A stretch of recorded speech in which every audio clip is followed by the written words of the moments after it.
Right, we are live. Hey guys, how's it going? Welcome back to the Kiwi Lads channel. We are back for another match of the Bunnings NPC. This one has potential of being match of the weekend. It will be Bay of Plenty taking on Tasman. Two sides absolutely stacked for this matchup. A lot of All Blacks hopeful. Some guys who are already in that All Black squad, or at least they were. But there's a new announcement tomorrow. Scott Robertson naming his 36-man rugby championship squad. The question is how many of these players will make it in. But looking through at this Bay of Plenty starting side, in the front row will be Josh Bartlett alongside Kurt Eklund and Basilio Tossi, so someone who has already had that All Blacks opportunity this season. Is he going to stay in there for Scott Robertson's team? You would have to think so, definitely with that long-term injury, or at least a few weeks worth of injury for Tyrell Lomax. Naitoa Akoi, another All Blacks hopeful. He has been training with the squad, but will he get that nod to get to join them for the Rugby Championship? Felici, he is slotting in as the number 5. Jacob Norris there is number 6. Lasanga at 7. And Nicola Broughton closes out the 4-pack. He will be playing the number 8, Richard Judd, alongside Lucas Cashmore in that 9 and 10 combination. In the midfield, it is a couple 7 superstars. It's Fehi Nofo alongside Leroy Carter playing in that 13 jersey. Cole Forbes out on the left wing. Amoni Narawa out on the right wing. No one knows where Scott Robertson has him in that All Black squad. And number 15, it is Caleb Trask. Looking through at the Tasman starting lineup for this match. They have got Ryan Coxon alongside Josh Tehera in the front row, and Sam Martinga slotting in at 3. Quinton Strange partnering with 5-4 in that locking duo, with Lee at 6, Blackadder at 7, and Anderson slotting in as the number 8. Mitch Drummond will get the opportunity to start at 9. That is a late change, as Finley Christie was initially going to be in that starting side, so I'm not too sure what has happened there. But Drummond, he has signed with Tasman for this season, but that is an interesting one for the late change. Not having Finley Christie. William Arvelli slotting in as the number 10 for this matchup. Macca Springer out on the left wing. In the midfield, it is David Harvelli alongside Levi Amour, so something that you would actually see in a Crusaders Super Rugby fixture. Tamote Tavanawai is out on the right wing, got his All Blacks debut in July up against France. And then Kieran Tamafalau, another new signing for the Tasman Makos. The two sides, they are just about to make their way out onto the field. Looking through at the benches very quickly, a couple changes compared to what we, I guess, expected to see for these two sides. Narohi Makavi Black, handy enough player in that number 23 jersey. Tavera Mafaleo slotting in as the number 18 with Herete Hatit as the number 17. And then for Tasman, they have got some pretty handy options off the bench themselves with Sykes Martin and also Tony Nyashu. So a couple of those sevens guys. And like I said, Mitch Drummond now actually starting in this game rather than Finley Christie. But this game, they are walking out to Baby Shark by the sounds of it for the Tasman Makos. Don't know whether or not that was their choice or whether that is a little bit of the mind games early on from the home crowd of Bay of Plenty. Just at the age of 22, Kieran Tamafalau, a lot of people feel he's got a bright future for whether or not that is the All Blacks or just in Super Rugby in general. We have got High from Fortnite NBA and also High All. Says Robert V. And there as well. Welcome in. A lot of excited faces by the looks of it. Moni Naruat is going to be making his way out onto the field. He's a fantastic player to get himself some minutes throughout the July Internationals. Not a huge amount though. He did find himself getting the chance out on that right wing side in the second test match due to the head knock of Sevu Reece, but they were the only minutes last year. He did get taken out of the All Blacks squad from the first initial lineup to the Rugby Championship. How many hours did you sleep for? Probably about 2, if I was lucky. But Amoni Narawa will be wanting the big impact kind of game. Naitoa Akoi is the same. Recorded 9 line-out steals last season, the most of any player in the competition. He also did that throughout Super Rugby Pacific for the Chiefs, having multiple steals at line-out time. Brought the impact off the bench when he made his way on. So alongside Basilio Tossi, has already, of course, had those All Blacks minutes, but it's going to be Bay of Plenty kicking off from right to left. We've seen a couple close games of the Bunnings NPC for round number 1, but this game does have potential being close to match of the weekend, although that is very hard to do with the games that we have already seen. Hawke's Bay versus Counties Manukau. That is the game that has taken place just around the corner. That is the 4:35 p.m. kickoff for us here in New Zealand. Well, pass to the Bay of Plenty number 10. A high five for Lucas Cashmore on the way. Marcus Playoe will be the referee in charge of this game. Nick Hogan and Tiana Anderson, they will be the assistant referees. But of course, do let me know who you think will be able to win this one. Head-to-head, Bay of Plenty have won 5, Tasman have won 8. That is since their 2006 first meeting against each other. And now the whistle blows. We are underway for another match of the Bunnings NPC. It has already been a hectic first round. This game, there is a chance it is no different when they do both meet. Plus, at the end of the day, this is a big opportunity for both of these sides to have those 1 or 2 players who are right on the fence of getting selected to fully secure their spot. But around the halfway line, Bay of Plenty are in position. Kurt Eklund running it straight at his opposite number, Josh Tahira. Now looking to send this one high. Lucas Cashmore chasing after it. Cole Forbes not quite able to go up for it, and it does roll into touch. Does mean that it will be a line-out throw now for Bay of Plenty. 30 metres out from the line, but early on, the aerial battles seem very competitive. Both sides throwing up a man, trying to get that ball back in their grasp. Who you got to win? Honestly, this is one of those games that could go either way. Looking through at both teams, you can just see how stacked they are. I think that if Tasman can get their backline flowing early, they should almost take it. But if not, I think that Bay of Plenty as a whole are probably the strongest side player, running in from a long way back. So it does become the penalty to Bay of Plenty there. I think Quinton Strange, the man who was penalised there, joining more incorrectly. He's already shaking his head. He's not happy about it. Hawke's Bay or Counties? I'd say Hawke's Bay for that one, but Counties have got a relatively decent side. They've got a Dino Nana Satoro playing from the back in that game. They've got Hoskins Atutu at 8, and he normally does pretty well at the NPC level. Yeah, so Quinton Strange, the man who's been penalised for that. So the referee felt he didn't go straight through the middle. But Kurt Eklund, now he's got himself the line-out throw here, 15 metres out from the line.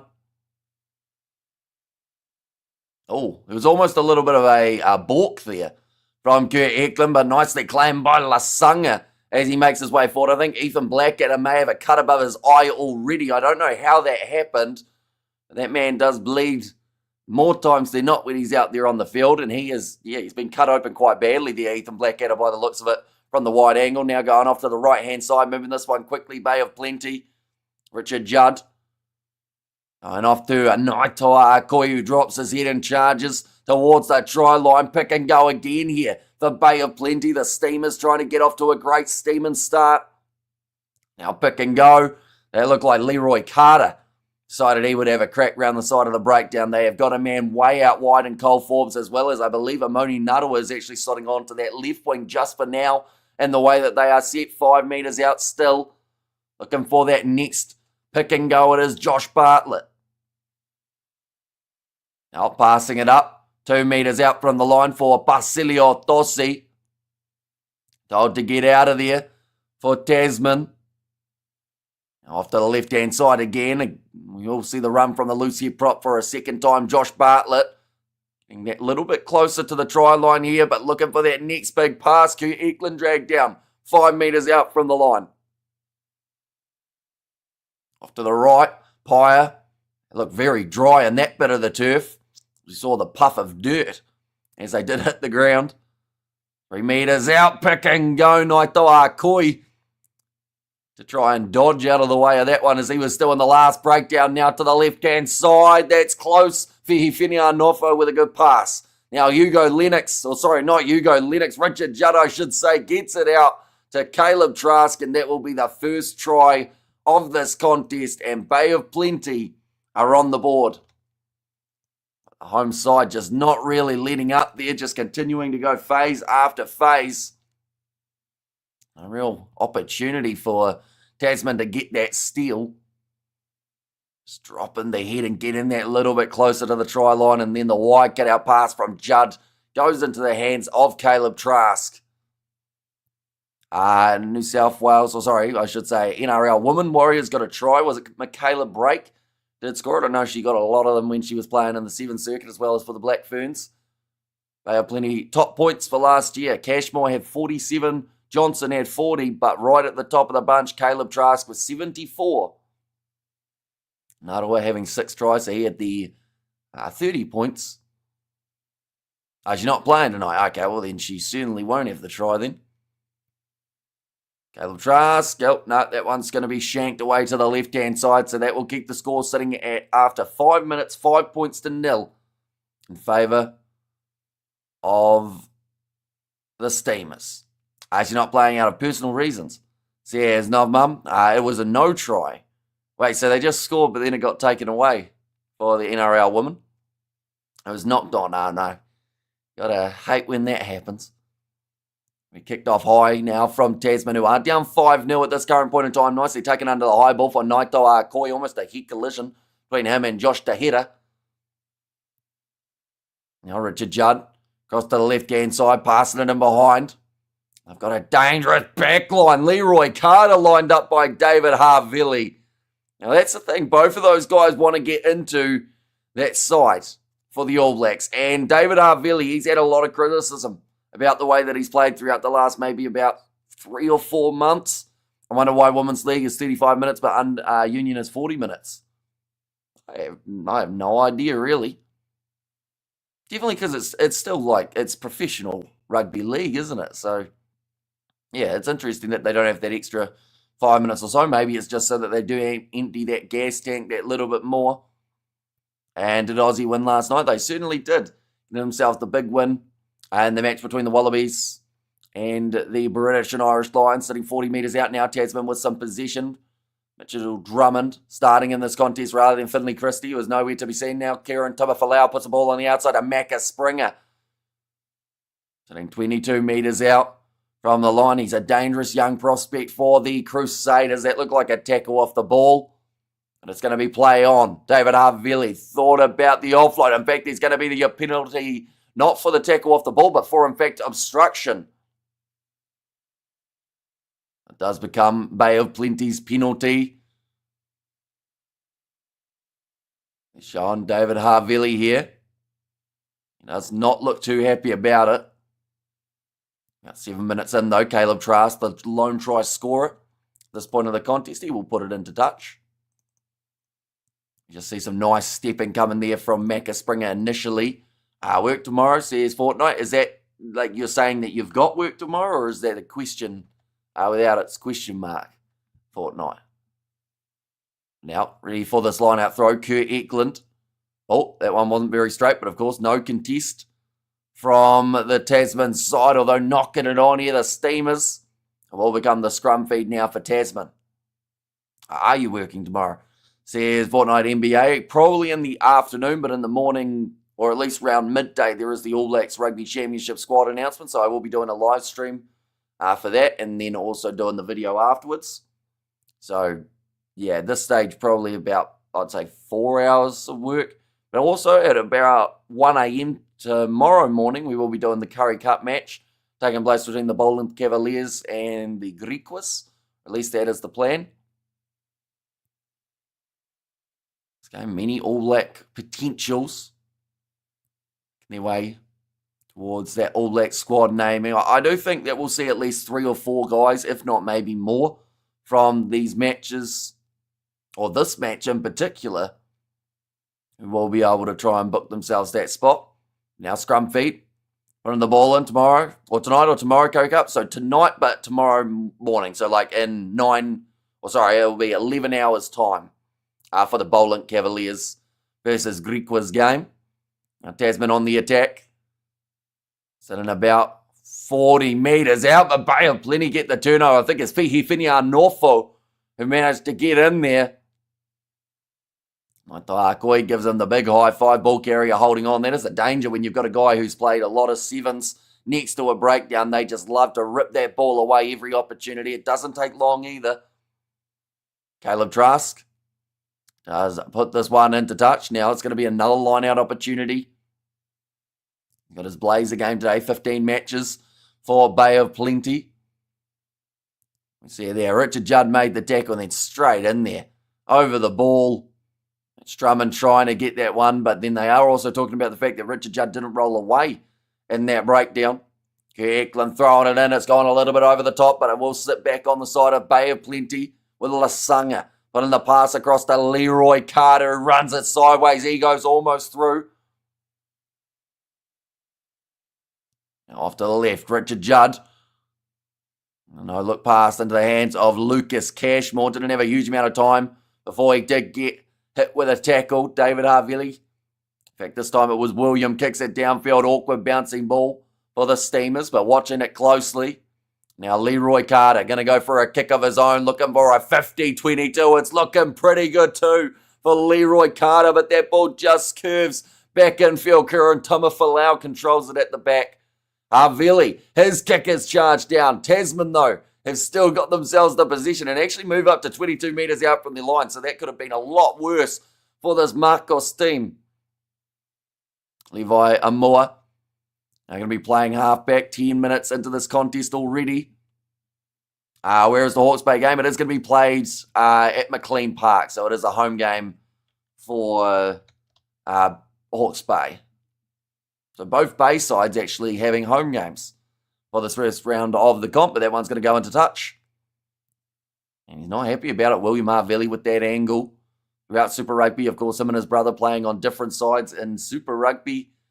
There is that rivalry, I guess you could say, between Moana Pacifica and the Crusaders. At least there has been since Moana got that big win in Christchurch. But in the Bunnings NPC, the two are on the same page, or at least they look that way for now. Drop ball going back for Lasanga. In fact, they've called it forward.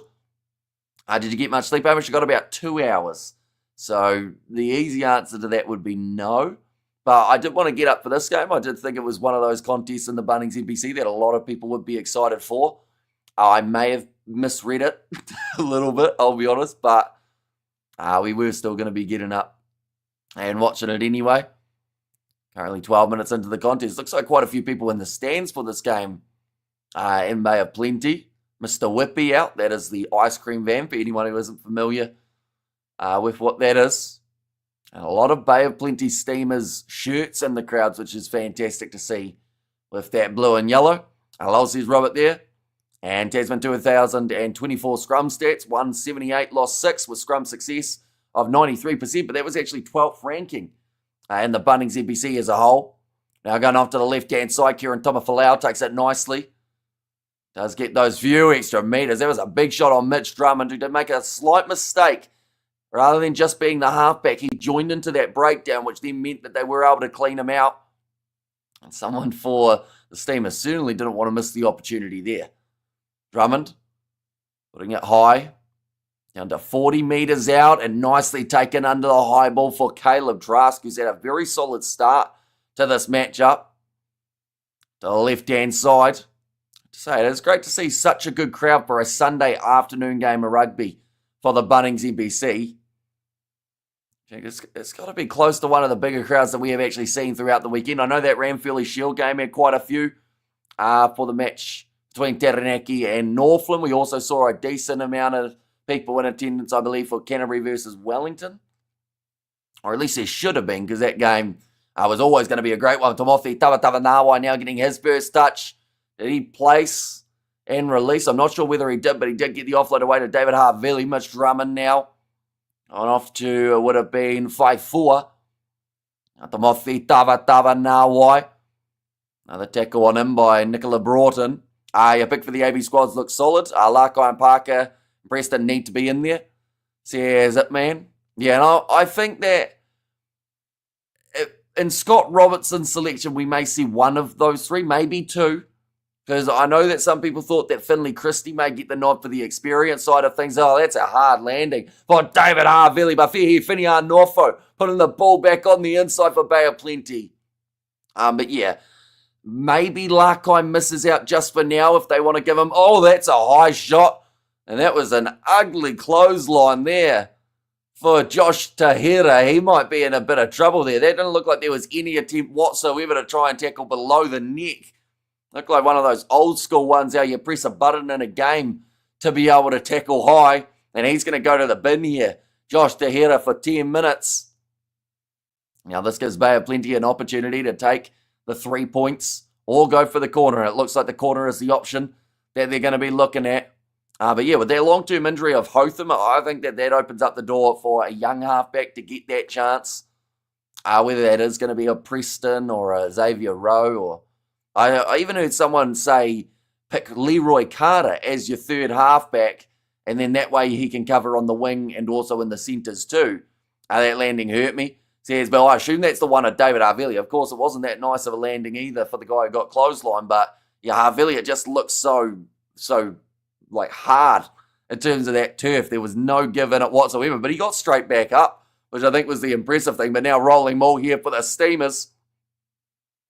Tasman trying to defend it, but Bay of Plenty, this is building nicely. About 4 men go over the line. Celebrations from the forwards, and they have got themselves now try number 2 in this matchup.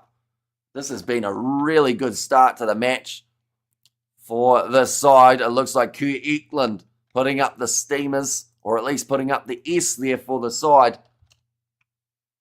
They will get another try. A little WWE action there. Says Bill and Super Rugby, or Super Rugby Team New 2026. Yes, not confirmed yet whether or not they're going to have a new side, I don't think, but may just still be the same 11. Just got home from golf, says Padson, so hopefully it did go all right for yourself. Both backlines are pretty strong. They are. Like, when looking through at these two sides on paper, like, it was always going to be one of those games that not only would be competitive, although at this point in time we haven't seen Tasman do too well throughout the opening stages, but also there are a lot of guys that are right on the verge of getting into that squad for the All Blacks, and perhaps these are the games that Scott Robertson and his selectors are watching going, right, who at NPC is stepping up and looking like that level above, so that when they go into that international jersey, they kind of make the difference. We have got there, you may have commented on this already, do you see a close match the entire way here? Okay, answer that, says Jonathan. I was hoping it would be close, to be honest. I thought that they'd be pretty even. That kick is actually missed, so the score will remain at 10 points to 0. And Jake Tahira, or Josh Tahira, sorry, not too happy about that one, getting himself penalised. I did lead to the try, but we are already sitting 17 minutes through in this matchup. It has gone by very quickly. That's going to be a big knock-on coming from Nicola Broughton, and now gives the Tasman Makos the chance. About 25 metres out from the line. This is actually exactly where they need to be. I went a year. Says Pads Blaze. It's normally the case with golf. As soon as you think you're getting the hang of it, it normally humbles people very quickly. I ended up actually leaving my golf clubs in the back of Isaac's ute. And he was heading back to Christchurch, which is about 3 hours away. But luckily he noticed before he left, or else I wouldn't have had golf clubs for quite some time. Did you see Roy Gardner's injured? I did not see it. How injured are we talking, freshman? Is it a slight injury, or is it a big one? That Taranaki lock played really good yesterday. Can't remember his name. But young fella appeared with Lord, says it man. See, as soon as you said Taranaki lock, I straight away thought of Josh Lord. Looks like actually a head knock change here coming for the Tasman Makos. Fletcher Anderson. He is going to make his way off the field. Oh, no, sorry. It's not a head knock. It is because they didn't have their hooker, so they had to make that switch. A right foot fracture. Reevaluated in 2 weeks. Interesting. I wonder how he did that. Won't travel to Argentina. That is a big one then for the All Blacks. I haven't seen that up. Was it today that they mentioned it, freshman?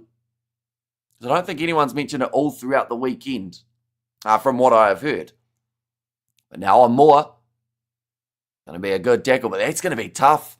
And that makes you wonder whether or not maybe, well, Finlay Christie wasn't playing in this game due to an injury just prior to kickoff, I thought it was. But, you know, maybe they will select him for just having some sort of experience rather than going with Cortez Ratama and a debutant as the two for that one. DMAB's posted it to their Instagram.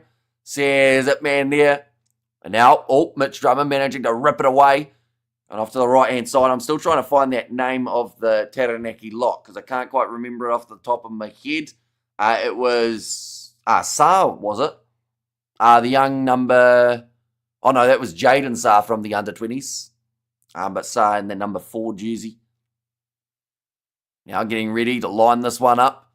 Potentially for the 3 points here, Tasman, just to get them back into the contest. But I would say maybe the corner would be the option that they look at here. Currently sitting 18 minutes into this contest. William Arvelli looking for his brother's guidance, and it was David who said, nah, kick it in the corner and get this one going again. You know, it's not going to be a mile away, about maybe 12 metres from the try line. Last 5 penalties conceded. We have seen 4 straight up against Tasman early on, and then now Bay of Plenty for their first. Right, Ethan Blackadder, he's returned back out onto the field after the blood bin. It was from an earlier collision with Lasanga within the first few minutes of this contest getting underway. Now thrown in by Tasman with Tomasi Maka. They'll start to get this rolling maul going. If they can score while being down a man, it would be absolutely massive for them, and this will not be too bad of a rolling maul whatsoever. They are still going forward here, Tasman. About 2 metres out. Bay of Plenty, though, may have just stopped this one short. That ball, it's going to be hard to see. I think the touch judge trying to find something. The ball not coming out for the Makos. Bay of Plenty defending well on their goal line. Those are the type of minutes that can win you a game. And in a competitive competition like the NPC, you want to be trying your absolute hardest not to concede any points. You want that differential to be high. In your favour, of course, not against you. See there, Moni Nuttall in the background. I can't think of a time that man has touched the ball nor made a tackle at this stage of the match. Maybe I just have missed him. But Tomasi Maka, NPC debut today. He was probably expecting to get maybe 10 minutes, 20 maybe at the end of the game. 34 days until the Eden Park. Hopefully Roigard is back for that. Really want to see him go up against Grant Williams. See his question in there as well. We'll go like this and like that as well. How do I... Oh, there it is. 32 minutes ago, Cam Roigard. The thing was, I was about to ask how you can see how long ago an Instagram post was made, but you can tell I'm not very good at that app. Oh, attack and run this forward now for Fihi Whinia Norfolk. And butt check there says Bill. And also I reckon John or JRK could be a shout tomorrow. Says Highlanders fan. So Jacob Ratamaitavuki Nepkins, I mentioned about him on the stream yesterday, how his attack is really strong, but his percentage of tackles made throughout Super Rugby was actually quite low for a fullback. So, you know, if the reason they weren't selecting Leroy Carter was because of his defensive percentage, then they probably won't select Jacob Ratamaitavuki Nepkins either. Definitely not when they've already got Will Jordan as well as Ruben Love. Unless they're looking at maybe Ruben Love just being a fly half rather than that fullback role. They're just going to be taken back here by Bay of Plenty. So again, it will be another opportunity for Tasman on attack with Tomasi Maka. Ready to throw this ball in already 23 minutes through. We'll update that one. There we go. And what was Carter, says Highlanders fan. I've got the percentage here. I think he was around 80% though for Super Rugby. Now still rolling forward.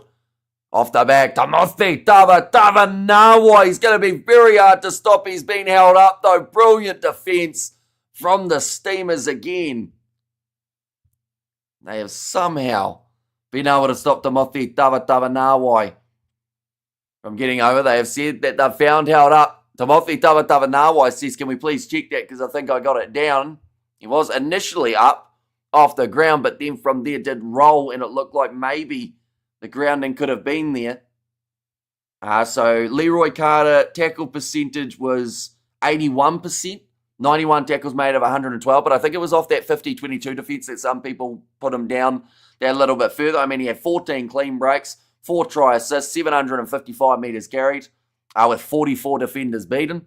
So, like, you know, he wouldn't have been a mile off, whereas Jacob Ratamaitavuki Nepkins was tackling at 60% throughout the season for the Highlanders. And when you put that into perspective, that most of the time he was the last line of defence, you know, and if you're missing 50% of the time, Macca Springer close to the sideline, offloads back on the inside. Kieran Tumapalau thought he had scored it, but the foot was just in touch. That will stop Tasman from scoring again in this contest. That is about 2 or 3 tries in a row that they have unfortunately blundered for themselves. Tuma Falau actually breaking through a tackle attempt of Leroy Carter there. And then just Macca Springer's boot there brushes the line as he was just about to throw it in. Tasman dominated play during the entire Sinman, says Jonathan. Yeah, you wouldn't have thought that they were down a man, would you? But like Bay of Plenty, you wonder now when they head back to that 15 on 15, will Tasman start to find their feet and start to get into their stride that little bit? Christchurch, One New Zealand Stadium, Warriors, Rugby, NRL 2026, yes, says Reed. I assume they'll have some games taking place there, won't they? And time in opposition 22. So far, 2 minutes and 7 seconds for Bay of Plenty compared to the Tasman, 53 seconds. Tackle completion is a little bit higher for Tasman with 85%. And 83% at the moment for the Tasman Makos, but that yellow card has concluded. That felt like it was nowhere near 10 minutes. It felt like 5. But he's back out there for Josh Tehera. He will not be clotheslining anyone else in this game, I would like to think. Blackadder receives that ball off the back of the rolling maul. Tehera now pops it up to Levi Amor, 10 metres out from the line. Mitch Drummond going across to Quinton Strange. We've also got to remember that with Tasman having such a late change at halfback, that probably did affect it a little bit. Tell you what, Fihi Whenua-Norfolk's had a brilliant start to this game. He has looked aggressive. Looked like the best player so far in the back line for Bay of Plenty. A Southland time in 22 was so much yesterday. So here's Highlanders fan now kick downfield. You see how, I'm not sure what happened to Macca Springer. I think he may have fallen over the touchline there. But a good kick downfield from Richard Judd. About 45 metres he got down off that kick. But yeah, I've still got to have a couple, or I've still got to watch a couple of the replays from yesterday and see exactly how those games went. Definitely that Christchurch contest between Bay of Plenty and Wellington. I feel like I want to rewatch that. Visits to opposition 22. 5 visits so far for Tasman. They have not scored a try, whereas Bay of Plenty have visited the opposition 22 twice, 53 seconds in there, and they've scored twice. So at the moment, one side being a lot more clinical, but eventually for Tasman, if they get this many opportunities somewhere, or sometime soon, I should say, they should be able to get something going. That was a beautiful pop pass on the inside from Sam Martenga, looking for the turnover there, Bay of Plenty. And there was the turnover, then a knock on. Playing the ball on the ground, the call, so the penalty does go the way of Tasman. To be honest, any team could win Rugby Championship. They could. I feel like Argentina are one of those teams, once again, that people can underestimate at their own risk. Because the Argentines, they are just a team that every once in a while they'll play a brilliant game. And last year they played 3 and got themselves the 3 wins in the competition. Tasman always wins these versus Bay of Plenty, except once in the last 5, says Jonathan. How strong was Lions team yesterday, though, says Highlanders fan. Pretty strong. It wasn't far off what Andy Farrell would call his strongest looking British and Irish Lions lineup. He changed his left winger in terms of taking James Lowe out, and that was due to the injury. He put James Ryan on at number 5. But other than that, that was the only changes from the side that won the week prior in the starting lineup. Now, Ethan Blackadder went to Havili, who knocks it on as he tried to run through the gap. And again, another error. He's shaking his head. He's had 70 matches, only the 14 tries for David Havili. Could have been 15 there had he just held on to it that little bit better. The score, as much pressure as Tasman are putting on, they're still only sitting on the 0 at this point in time. Now, Bay of Plenty, they will have to just try and get that exit going. Currently 28 minutes through in the fixture. Blackadder did end up with that cut just next to I believe it was the right eye, as Christie injured as well. I didn't hear the exact reasoning why he's out, but I think it was a late exclusion. Once we get to halftime, I'll go back to the very start and hear what they say about Finley Christie being out. You'd assume it was some sort of injury in the warm-up, though. But, yeah, it's all of a sudden gone from New Zealand having, Cam Roigard having the option of going back to the experience of Finley Christie if needed, to if he is out long-term, or at least for a relatively extended period of time, and Cam Roigard's going to be out for a while. You're going to have 2 guys with less than 10 caps up against Argentina and potentially South Africa, which could be pretty brutal for the ABs. Don't know why. You'd have Tava out wide and Havili in the midfield. Says Crotimus. Yes, Tava Nawai. He's been most dangerous in this game where he's actually gone searching for the ball and playing almost more like a centre. And also with the fact that he's going to be playing in the midfield by the looks of it for the All Blacks, it would make sense for him to be in the midfield. But then I guess they're going Havili's the senior guy, so they're going to keep him in that 12 jersey. New South Wales or Queensland, says Ange. Is that like just in general, like picking who I like better? Or like, is there a match of some sort going on that I don't know about? Every once in a while a match does sneak past us and we have no idea about it. Now line out throw for Tasman. It will be Josh Tahira again. This Tasman keeps this within 8 today. Yes, says Ange. So my mum, she goes for New South Wales. My dad, I think, was a little bit more for the Maroons back in the day, but then a couple of the players annoyed him for the Maroons in terms of, like, I think it was around that kind of mid-2015-ish era. So then he just kind of goes more for what mum goes for at times because happy wife, happy life. Now sitting about 40 metres out from the line, Mitch Drummond off to Levi Moore, drop ball from Blackadder. Lasanga kicking it in behind. It's going to be a foot race between him and Levi Moore, who might have just hurt his knee trying to jump on that ball. In fact, he's going to be all right. Bay of Plenty for half a second. It looked like maybe they were going to end up with it, but now the penalty goes the way of Tasman. Lasanga, though, getting the turnover off the drop ball of Ethan Blackadder. So far we've seen Havili drop the ball and Ethan Blackadder drop the ball. So that's not too promising, unfortunately, for the All Blacks hopefuls. Definitely when you're right on the verge of making it into the side too. Tasman kick for touch. They certainly do. When you're only 5 metres out from the line, it is the best option. Just get that territory gain a little bit. But yeah, Blackadder, maybe just seeing the two men lining him up. Then Lasanga, he's got a bit of toe for a big man. Levi Moore, though, doing just enough. He wanted to slide forward, but there is no slipperiness in this game. It is nothing like the Waikato versus Auckland match that we saw in the first round. In the field, it did have quite a bit of slidiness about it. But in Moni Narawa, his 50th NPC match today. Once again, I haven't actually seen him with ball in hand or anything defensively. I'm going to have to quickly have a look and see whether or not maybe I'm just not spotting him. Has he done too much in the early stages, I wonder? Stats. Have we got some live stats? Right, carries. At the moment, Imoni Narawa has had 1 carry. So yeah, he hasn't had much in that regard. And then tackles made. He's made 4, to be fair to him. I see Leroy Carter's actually up the top alongside Lasanga with 6 for Bay of Plenty, but most tackles made out of any player, Ethan Blackadder with 9. And he spent about 5 minutes getting his eye patched up on the sideline. Not straight throw for Tasman at line-out time. That is going to bring the free kick now. Unfortunately, Josh Tahira, he's had a couple brutal moments throughout this first half, including a clothesline. They have decided to take this one quickly. Judd goes across to Pasilio Tosi. Oh, there's a really ugly clean out there on Naito Akoi, who almost retaliated on Quinton Strange, who looks like he might have a bit of a sore rib.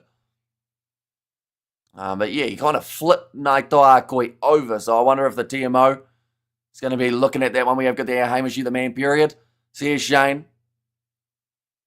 Now currently the 8 minutes left. This game's been flying by, Shane. Do let me know who you think is going to be taking it. Bay of Plenty, of course, have that nice lead currently.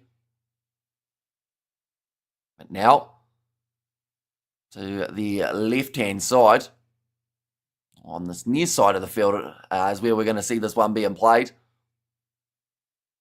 And yeah, Quinton Strange does not look good at the moment. I think he actually hurt himself while trying to flip Akoi in the breakdown.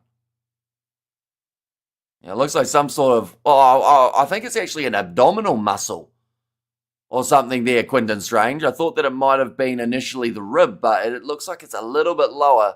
And maybe, there's Shane. Now Josh Tehera ready to throw this one in. Now they are missing one of their line-out jumpers, but they have gone to the back to Timothy. Tava Nawai does sit down Richard Judd, who made a valiant effort to try and slow him down, but the pick and go now. Coming for Fletcher Anderson. Drummond. Cross to 5-4. Now again, looking to go to the left-hand side. Driving tackle on Ryan Coxon. Blackadder.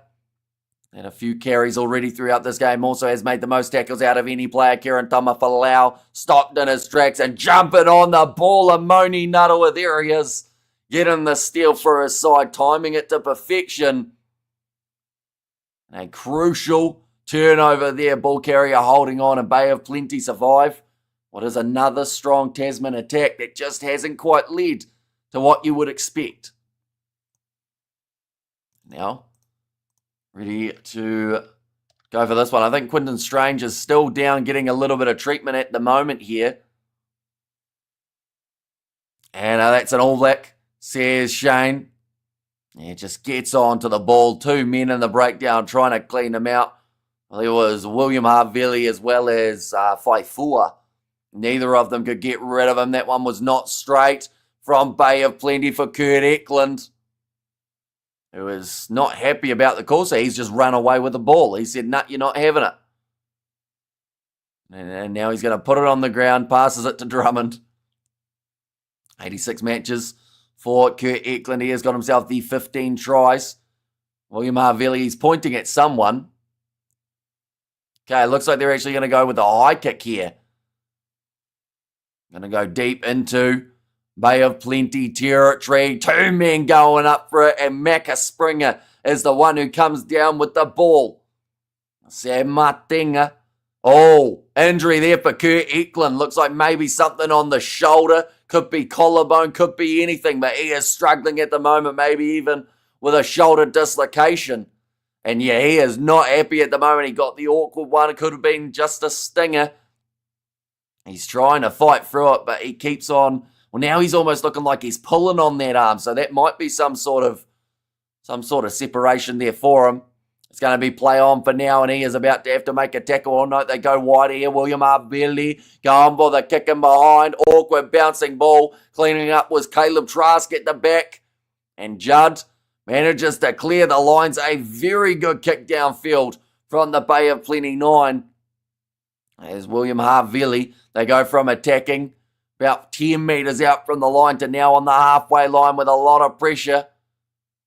All right, Eklund's still struggling a little bit with that arm, but it looks like he's starting to get feeling back in it. The grubber in behind, Naito Akoi chasing after it, but already at the back.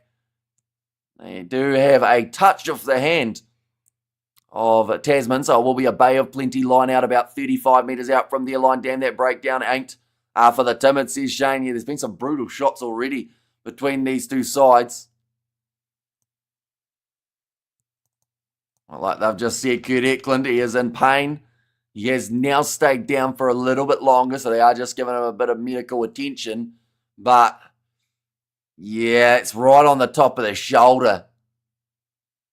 And, yeah, doesn't look happy about it, Kurt Eklund. Not sure if it's a stinger. He's kind of leaning on it at the moment. Looks like he does want to continue. It won't be the easiest one to be able to throw the line out when your shoulder won't let it go above your head.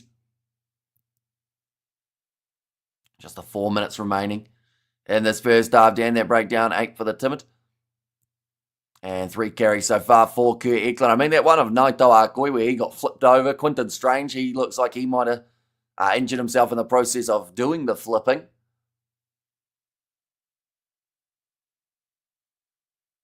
Okay, they're saying there that he should be all right to continue here, Kurt Eklund, and he actually has to throw the line out right now.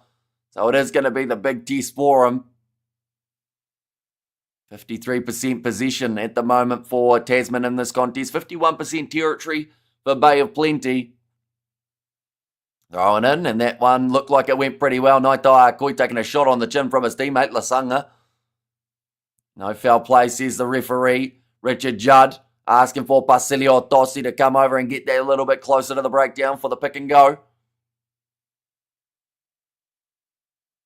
Now Judd rolling this one back, being told to use it. does go up high. This one taking a long time to come down, taken by William Arvilli very nicely. Now Drummond goes across.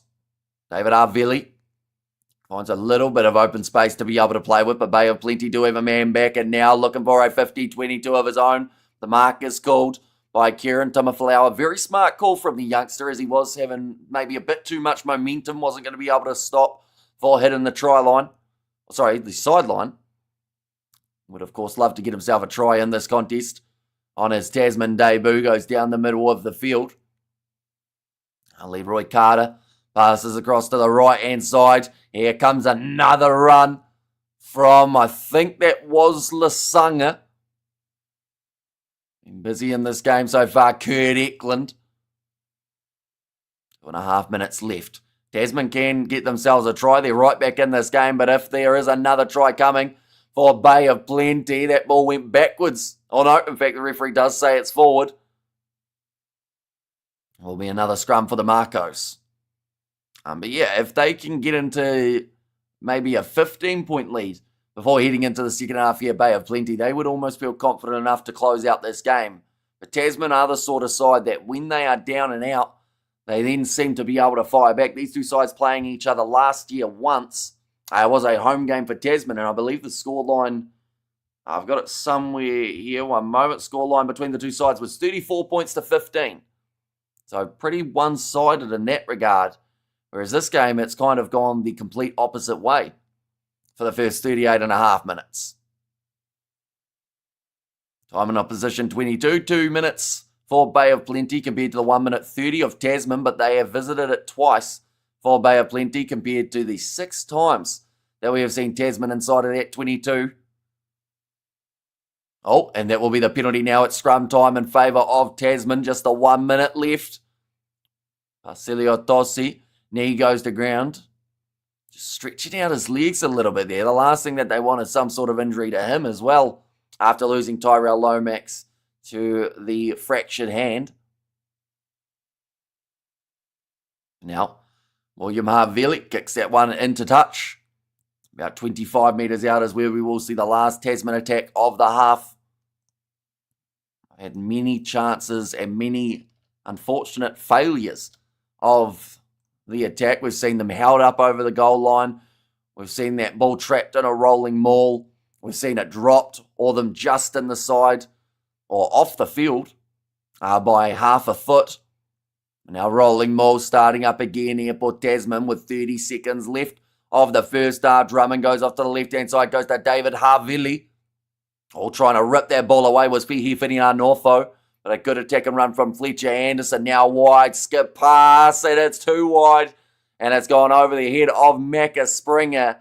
And now with the 10 seconds remaining here for Bay of Plenty, all they need to do is win this one. When will New Zealand travel to Argentina? I would say probably only a few days after that squad is announced. If not, maybe within like 2 days. I think they'll get over there just to get acclimatised. It's a long flight too, so you do want to give yourself a bit of time to get prepared. Definitely with the fact that it's 2 legs in a row. Like if it was only 1 leg over there, they may have waited a bit longer. But the fact that it's back-to-back games, like, yeah, you do want to give yourself the best possibility of getting rid of that jet lag. Thrown in, nicely taken by Naito Akoi. They'll kick it into Dutch here, Bay of Plenty. And at halftime, they lead this contest 10 points to 0 over the Tasman Makos. So I think Bay of Plenty would consider that a pretty successful half. Yes, they weren't able to get themselves the conversions in that regard, but they still were able to get themselves the 2 tries, which could make quite a bit of difference. Kurt Eklund was able to score 1 of the 2, and then the other try scored by Caleb Trask at the start of the contest. Now, what I'm actually going to do while we have got ourselves a little bit of a break, I want to go back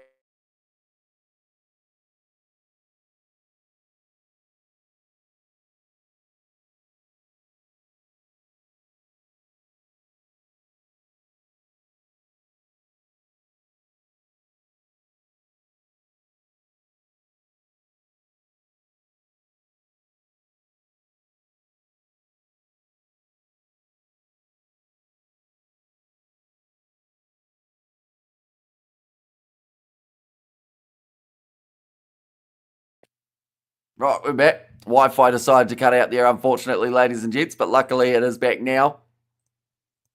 But yeah, I am curious to see the reasoning behind. Right, what we'll do is I'll have to listen for a little bit, find out what we can find out about the Finley Christie injury, whether or not it's serious or whether it is just something a little bit light. But yeah, it was weird that he wasn't in that starting lineup. He kicked over the hamster, says Robert there. And Frozen, says Islanders fan. Okay, they're talking about the front row, Strange and 5-4. We're almost at that Drummond. Because this is his debut as well, so getting to start this match.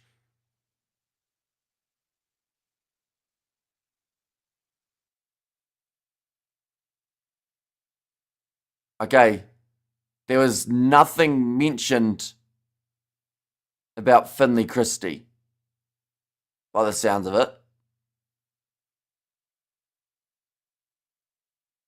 Yeah, there was nothing in the team read-through about why Finley Christie wasn't playing in this game. He was initially going to be in the starting lineup. Maybe they mentioned it a little bit later on.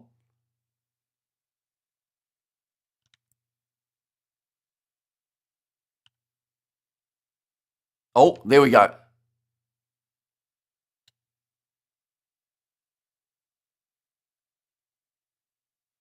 Okay.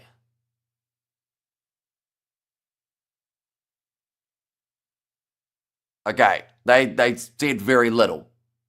Pretty much just they said late replacement for Finley Christie, who pulled out of this game. That's it. Could they have pulled him due to Cam's news?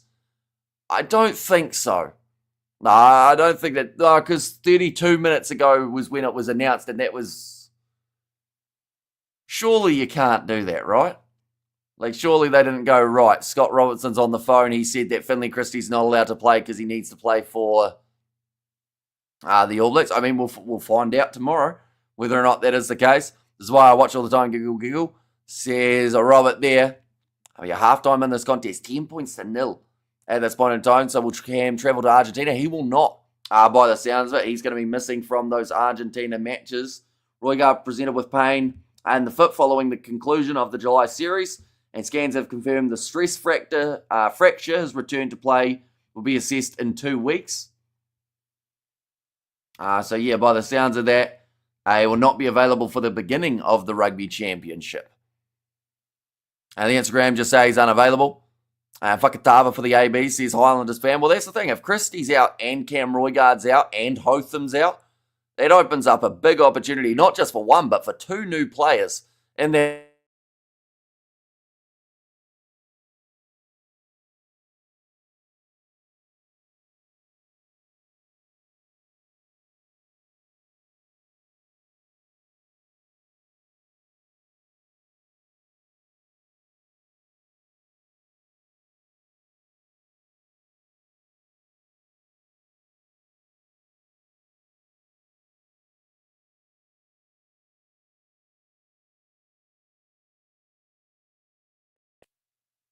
We're back. Wi-Fi does not like me today, apparently. It has cut out twice. At least it's both been in the halftime break, though. It's as if it knows that the game is halfway through. But yeah, what I was saying is we might see a couple new guys get that opportunity for the All Blacks. We'll be going through it, of course, in that build-up to the squad being announced. I'm just going to get confirmation in terms of what time it is going to be tomorrow. I want to say it's going to be 12. We have got the this goal. I'm always entertained. Says Robert there. And yeah, the Instagram says about the unavailability of Cam Roygaard, which it is going to be a big shame for him. And Hawke's Bay in the next game line is minus 8.5. Manukau should keep it closer. They are a better club, says Jonathan. Yeah, honestly, looking through at that Counties Manukau lineup, like they've got some very talented players. And my Wi-Fi has been an issue today as well, Hamish, says Bill. But yeah, it's not very often that the Wi-Fi would cut out twice on one live stream. That's got to be a little bit of a throwback to when we had the rough Wi-Fi and a Monday All Blacks team. New today, PM yes. Yeah, we're going to see a new side announced, although there will be a lot of similarities to what we saw throughout the July internationals, I would think. But no tries yet for Tasman in this contest. Bay of Plenty they have had the 2 opposition 22 visits and they have scored in both of them. Whereas for Tasman, they've had 8 visits and haven't been able to cross that try line for a try as of yet. Of course, crossing it once for Timothy Tavatavanawai, but he was held up. We are only on the other side of the world from each other. So here's Bill. And there as well. But these 2 sides, they'll be fired up for the second half. Bay of Plenty. I feel like we've seen some good work from Fihi Whinianofo. Could be putting his name in the hat as a little bit of a potential All Blacks bolter. Definitely with that injury of Caleb Clark. Preston debut imminent. Yeah, I think with this Roigard injury, like, they will still select him, but there is a chance that they will put either Preston or maybe Fakatava, I would say, as the injury cover for him. And who do you think will be the third halfback with Cam and Noah being out, says Highlanders fan? Well, I think they've got to just try and work out 2 halfbacks for a start would be a big bonus, because currently it looks like Ratama's going to be starting up against Argentina.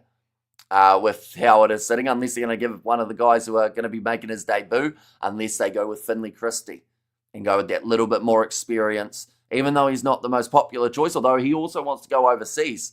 I think he's rumoured to be going to Newcastle, and then he's only 1 year away from being eligible to play for Scotland, so could actually play for them in the Rugby World Cup 2027 competition.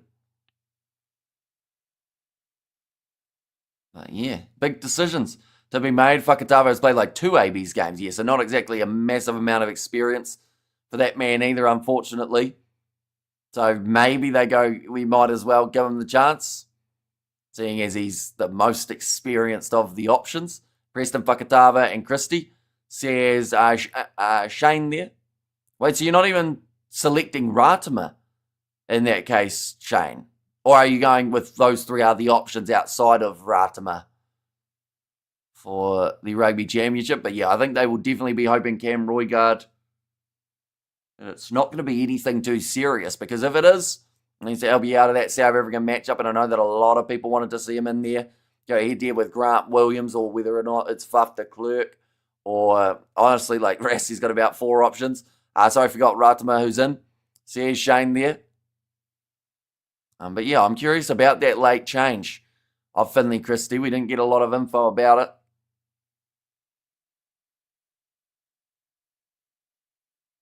But yeah, we'll have to go into it in terms of that build-up. I haven't worked out whether to do a 30-minute build-up to the All Black squad announcement or whether to do a 60-minute one. I don't know if they're actually doing like a special Sky broadcast like they did last time, or whether it is just going to be randomly announced at some point.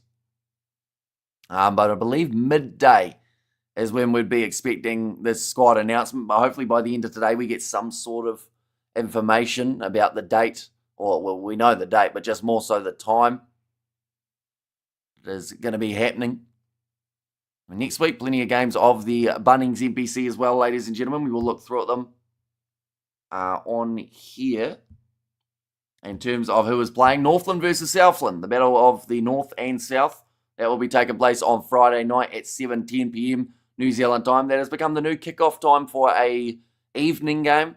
It does seem, rather than the 7:05 like it has been for Super Rugby, as well as previous years. Waikato versus Wellington, as well as North Harbour versus Taranaki, both overlapping with each other on Saturday afternoon. Tasman versus Manawatu, that is the 4:35 p.m. kickoff, and then Canterbury versus Auckland. That'll be a big one to watch out for on Saturday night. And it's taking place at 7:10. 2 games taking place on Sunday. Counties Manukau versus Bay of Plenty. And then also it will be Otago versus Hawke's Bay. And that is the last game of the round. I wouldn't mind Phil Ewan getting a debut. Anyone but Christie, says Polly Guy. Yeah, see, I don't mind Geordie Phil Ewan, but I also, in that game that we did cover yesterday, or in fact the day before, wasn't it? He just seemed like he made some rough decisions. You know, like, he looks like a great player, but some of the plays that he was trying to do for Manawatu, they just didn't make sense. You know, like a no-look pass on the inside to a guy who wasn't even there, or the sniping run round the side when there were probably about 2 or 3 other guys that should have been crashing that ball forward rather than him. And yes, he's the young, confident type of player, and maybe that's why sometimes it goes slightly wrong for him. But if he can kind of fine-tune that, he could be a very dangerous option for the All Blacks in the future. Possession 53% for Tasman, 59% for the Territory side of things as well. They've had 399 metres made, so they've got a lot of statistics in their favour here, but unfortunately, they just haven't got any points on the board, and that can be the big difference maker.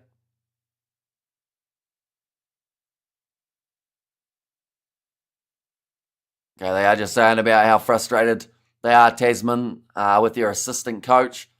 Rower's been top tier lately. Says it was there from Shane. Yeah, so it will be a tricky one to see what they're actually going to do in that department. In fact, I would say that's the most unpredictable part of it. Plus the injury cover players.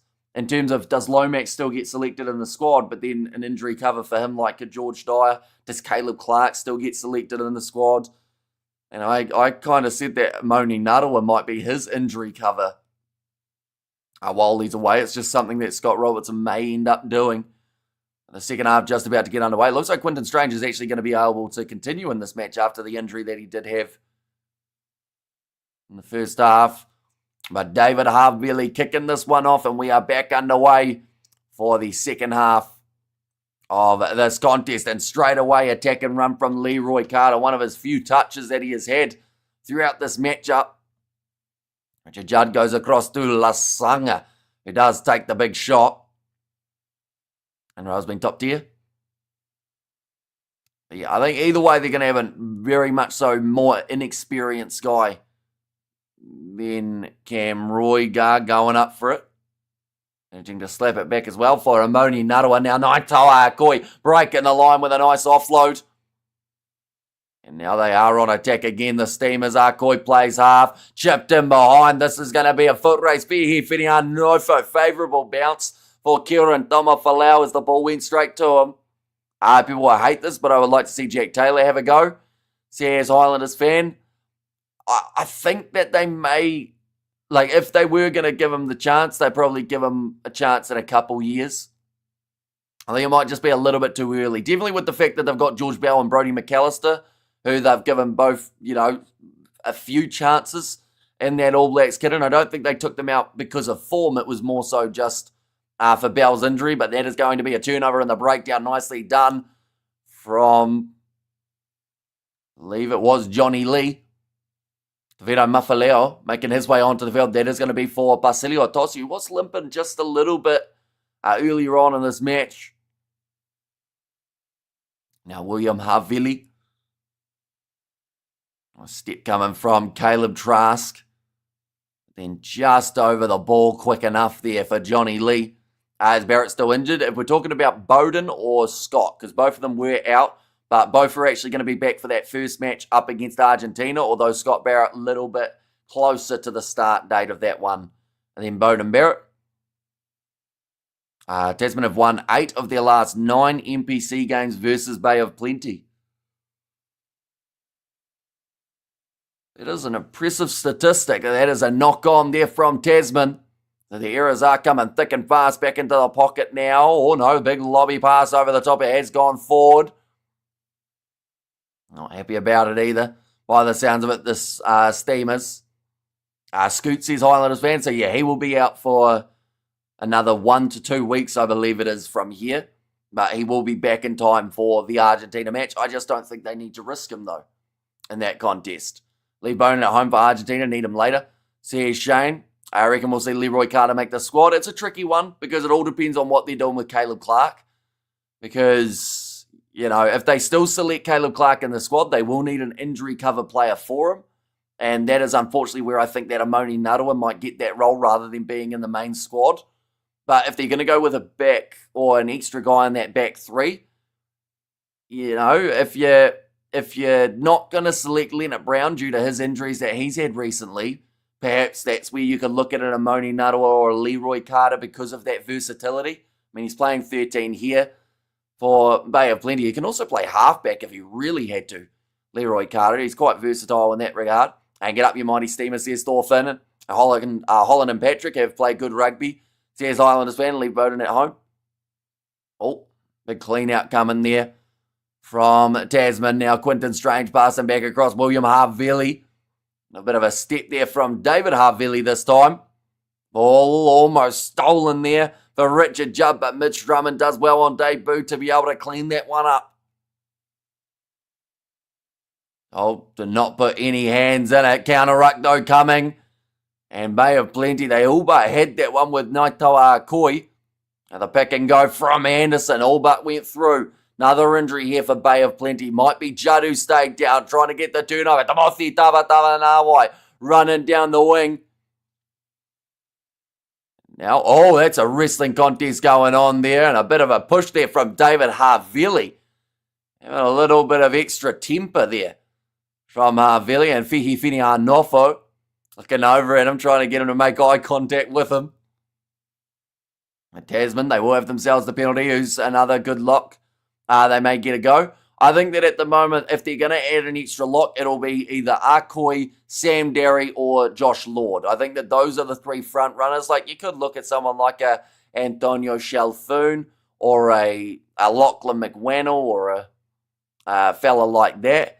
But I just think that those three are the most likely because they've been in and around that All Blacks environment. Naitai Akoi most recently in July. Josh Lord, he's been in and out of the squad, as well as the injury cover. And then also you've got Sam Derry, who did make the team as one of the debutants for last year. Nawai ends up sitting down Lasanga, who comes back and gives him a bit of an extra shot. The good measure, Blackadder couldn't quite reach out. Judd's taking another head knock here and an advantage, and they are over Tasman for their first try of the game. It is not the first game that we've seen a second half comeback, and it may not be the last. But Judd looked like he was in a little bit of a bad way there. Took a knock on the top of the head. Did not look too comfortable. It should be a nice, easy kick. So that would make the score 7 points to 10. It's that 3-point lead. We're going to see it here. What happens to Judd? He tries to join into a breakdown. Oh, no. No, it wasn't that one. I'm not sure what happened to Richard Judd. I think he tried to make the tackle and he kind of popped out the side. I feel like Lord is a bit too lanky to be an international lock at the moment. See, as in Soviet Russia. See, it's a tricky one, isn't it? Because, like, there's the group that want to see tall players in the All Blacks. But then there is also the ones who say maybe, like, you don't need that much height for now, up until he is that little bit bulkier. So it is a tricky one. I do think with Fabian Holland, he certainly has added that bit more height in there, so it's not the end of the world if they have a slightly shorter lock. Like, you're still looking at about 195, aren't you, for the height? At worst case scenario. Sam Derry, I think, is 203. But now, second half, 7 minutes in already, and it is 10 points to 7 in favour of Bay of Plenty. But Tasman starting their comeback now. Ethan Blackadder taking the ball again and tackled by Leroy Carter, who, I will be completely honest, at this current point in time, I don't believe has done enough. Leroy Carter, I should say, hasn't really had too much of the possession at this point. Lord big, but not hard enough, says Shane. Now kicking this one in behind, it will be David Havili trying to get that 50-22 going, and this will go out. What a kick that is from David Havili. He had a few mistakes in the first half, but he certainly just made up for it there. As Tasman now are in a very good attacking position. But Macca Springer, he's having a field day under the high ball. Perhaps he could get himself that bolter role as a replacement for Caleb Clark. Is this game being played in Tauranga? It certainly is. I know I've got Eden Park behind me, but that was just because it was easier than trying to put in the new background as well. Roa Nokia is only 6'6". Yeah, he's been by far the box best lock this year.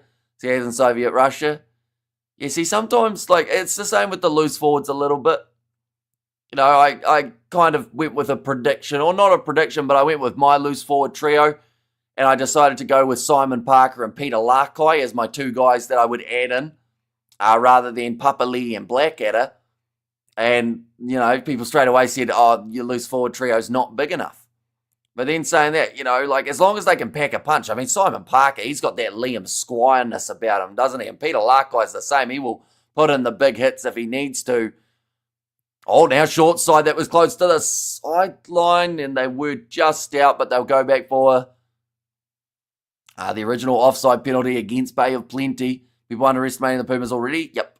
And it's exactly what they did up against the French. Underestimated what a French developmental side could do, and they almost got beaten in 2 out of the 3 matches there for New Zealand. Now sitting a couple metres out from the line after the quick tap. Locks with bounce equals height. Says Shane there. And Drummond. Now, oh, that's close to getting it down, but is it just going to be held up? Yes, it is, and it will be the goal line dropout now for Bay of Plenty, although it sounds like they're going to check this one this time. Now, they didn't want to check Timothy Tavatava Nawais earlier on in the game, but this one they're feeling a little bit more confident about the Makos.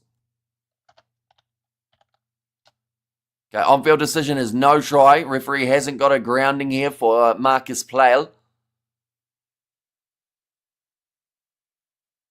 Right, is there any reason in the TMO to show that this might be worth a try rather than being held up? This angle's not going to show too much. I think we're going to need to see it from another one. They're just currently trying to find that best angle to show it. Which, once again, that's going to be too tricky to see here. We got a decent angle. Right, there's the ball. There's the ball still. Leroy Carter is going to be in the way of this camera angle. So I think this is going to stay as on-field decision of no try because of no clear grounding. I don't think there's any way to overrule that. The fact that it was on-field no try.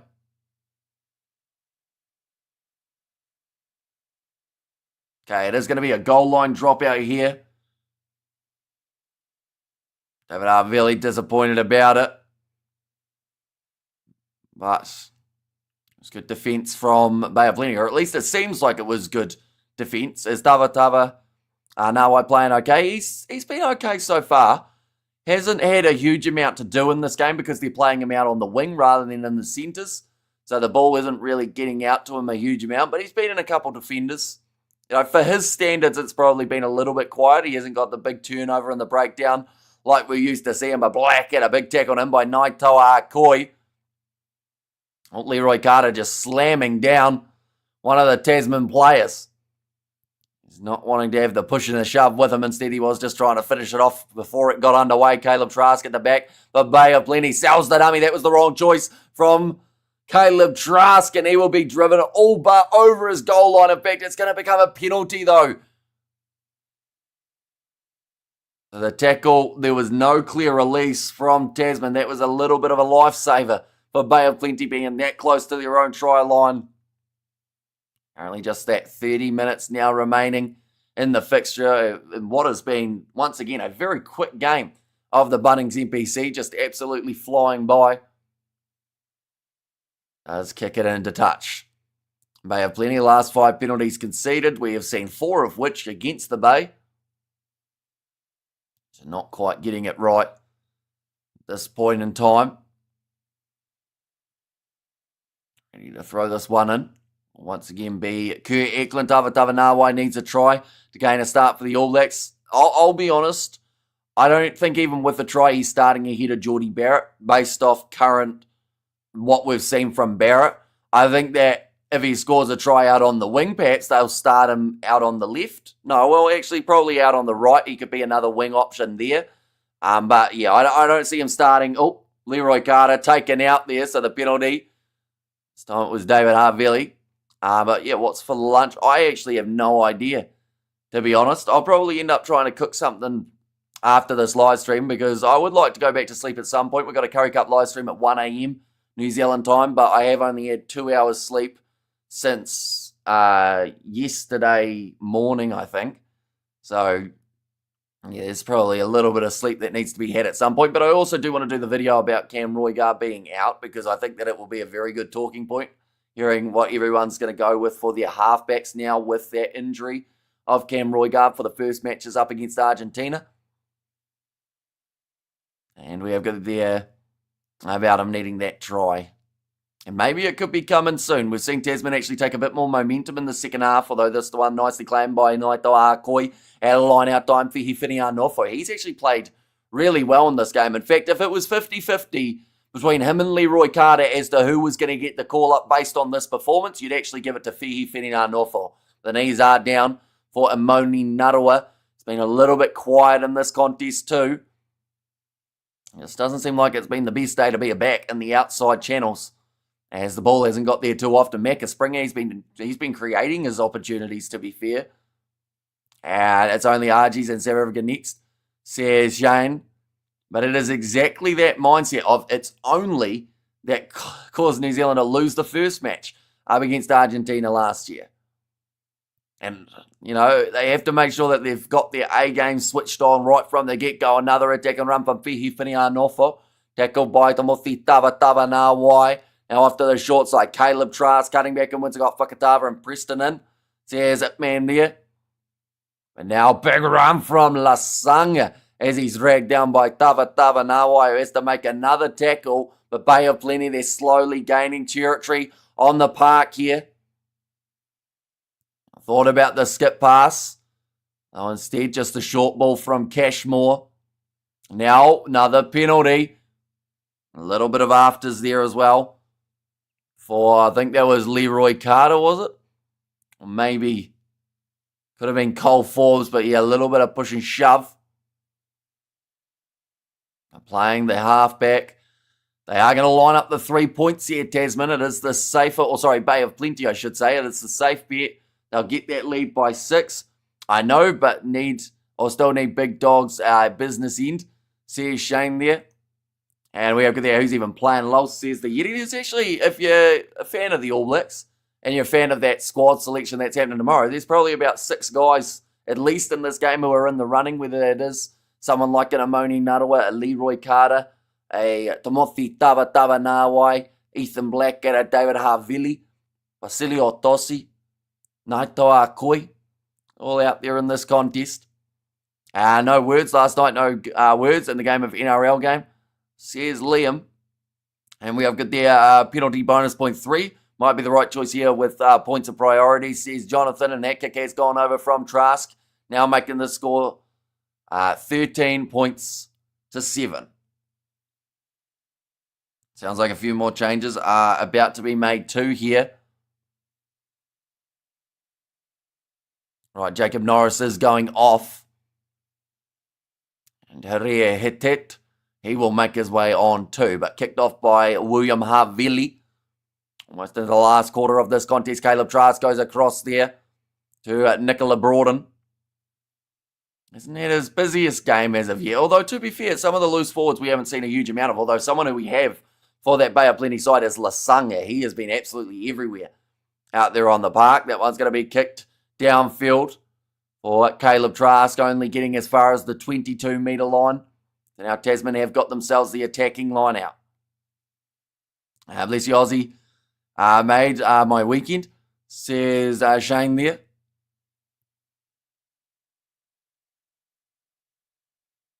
Okay, they're just talking about the line out and making sure that they leave enough space.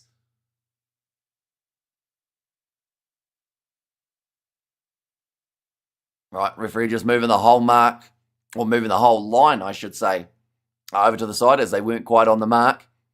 Line out throw here for Josh Tehira. And stolen at line out time from Bay of Plenty. Imoni Narua breaks the line, passes off to Lasanga, who again is creating chances. Leroy Carter decides to run it himself here. I wonder whether or not that is because he knows that he needs a big highlight reel try to get himself into the ABs. Here, Retia Tep with the carry. Ethan Blackadder rolling out of the way very well.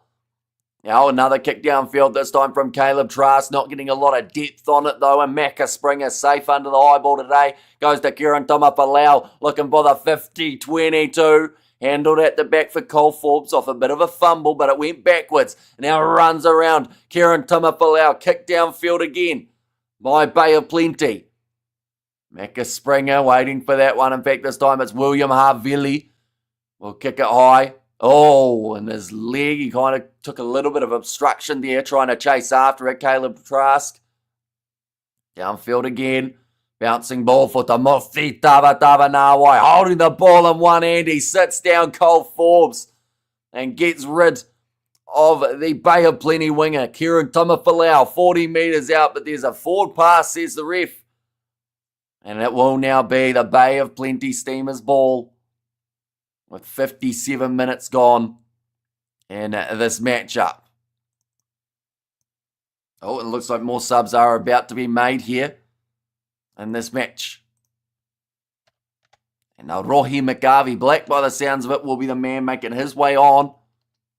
He has played alongside a few of these guys out there on the field for the 7 side of things. Tony Nashu still going to make his way off the bench for the Tasman Makos too. And Levi Moore, the man who threw that slightly forward pass the wrong time, but Cashmore goes off. And Roy McGarvey Black does make his way on. Big smiles from Basilio Tosi. We'll be hoping to have a big smile tomorrow too if he makes it into that All Black squad that is being announced by Scott Robinson. Now Richard Judd to feed this ball in. Forever talking are the halfbacks. Him and Mitch Drummond just having a little bit of a conversation before the scrum does take place. Now goes in.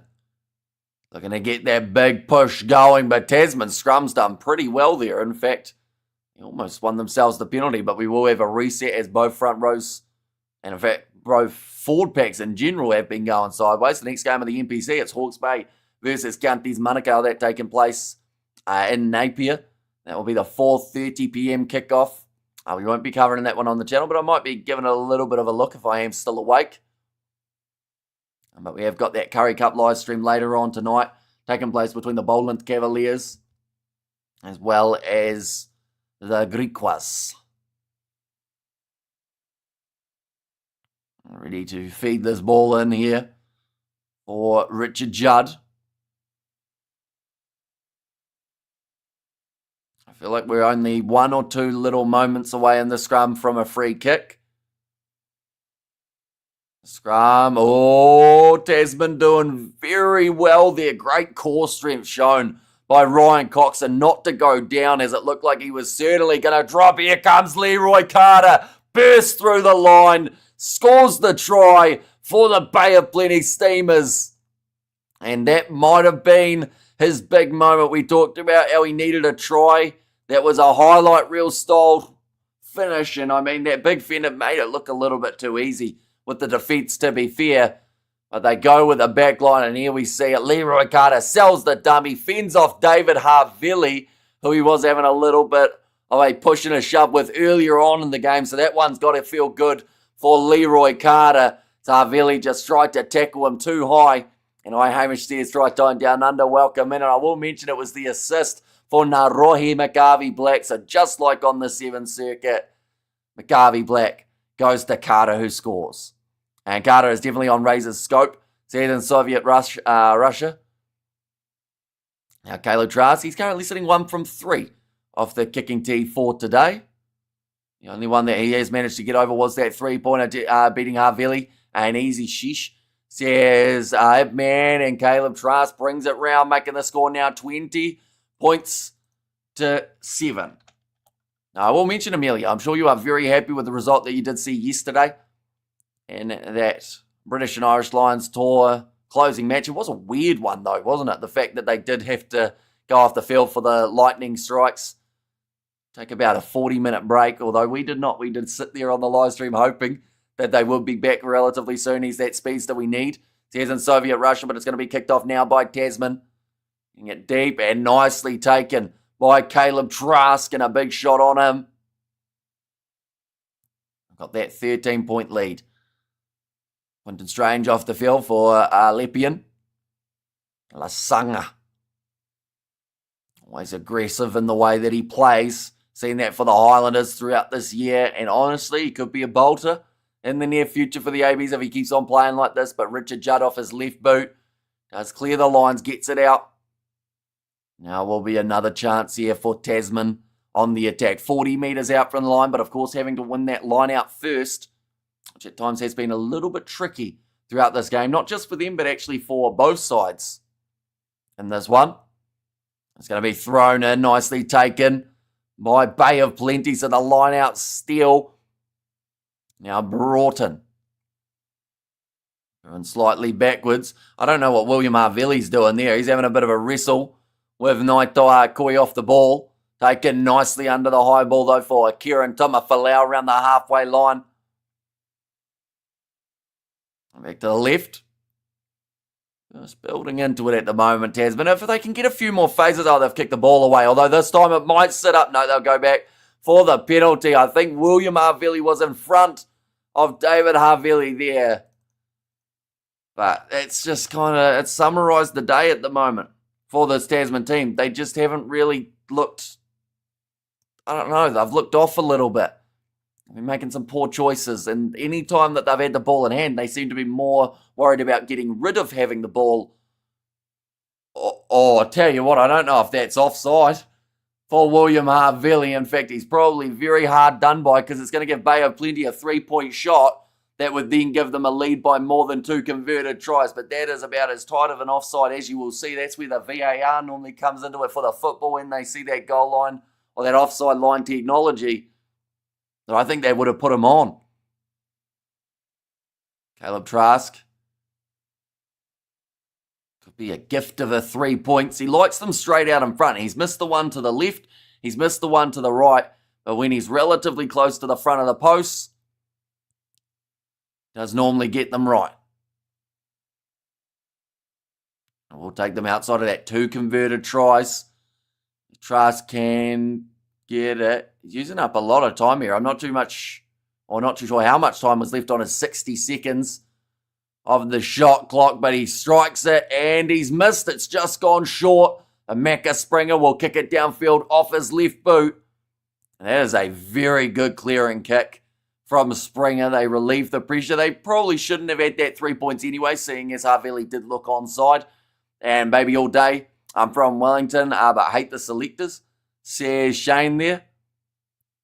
And now Kurt Eklund throws it in, taking round the halfway line here. Attack and run from Lasanga. Oh, gets back up and has another crack here. So down by David Harville and the tackle Richard Judd. Going across there, Herete Hetet. Off to the left again, Judd. Finds Broughton. One more try here could seal the deal for Bay of Plenty, and also could put them a little bit closer towards that bonus point. Now, Roy McGarvey Black with the offload on the inside.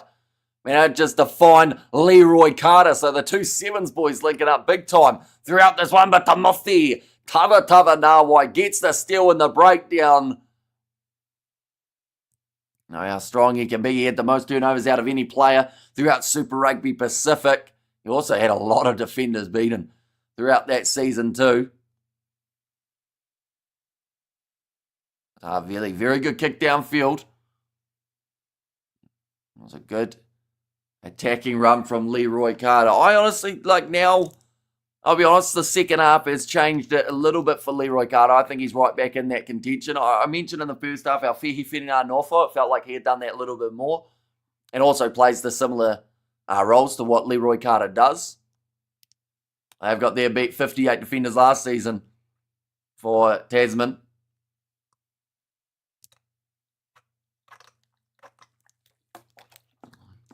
Tava Nawai, tackle low by Lasanga, and the turnover for Kurt Eklund. And Tava, why not? And also risking a loss, sending a B team to Argentina. That's full on disrespect. Says Thorfinn there. Yeah, see, I don't know whether the All Blacks can afford to do that, because they would literally be doing what they gave France so much stick for doing, if that was the case. And yes, you can say because it's a longer form competition that it's a little tiny bit different than a series, but, I don't think they can underestimate this Puma side, definitely when they beat them last year. And now Richard Judd kicking this ball up. And about 30 metres out from the line, nicely taken by Macca Springer again, who's been solid as a rock underneath that high ball today. Drummond Cross to William Harvey, looking for the cross kick. Little bit too much on it. It will go out on the full. And he's frustrated. It looks like they might consider taking this one quickly. Yes, they do. Rohi McGarvey, Black little chip in behind. And it's put down by Cole Forbes. And that is a mistake and a half coming from Tasman. That has now probably not just cost them a try, but cost them this fixture as well. They could not afford to concede again, but the William Harvey cross kick that led to nothing for Tasman. And then from there, well spotted Rohi McGarvey Black. Then got the pass across, chipped in behind, and Cole Forbes got the try after putting it on the afterburners. And 100% correct damage, says Thorfinn and the All Blacks. Didn't give France any stick, the public did, says Freshman. But yeah, it will be interesting to see if that same public, if New Zealand sent a slightly experimental team, whether they say anything about that, or whether it's only when France do it that it becomes a problem. We have there up the base, says Kiwi Rob. And we have got there, I don't care, rather lose to Pumas than the box, says Shane. Now lining up this kick here. 25 points to 7, and the bonus point on the cards at the moment for Bay of Plenty, as it is 4 or more tries, does get you it. And it has gone over again, so 20 points difference between these two sides. 27-7's nowhere near the scoreline that I think 90% of people would have been picking for this one. I wear my Bay of Plenty jersey. I got back in 2004 with pride right now. Says Pat Stone up the Bay. Says Kiwi Rob. Nicely taken there by Amoni Narawa.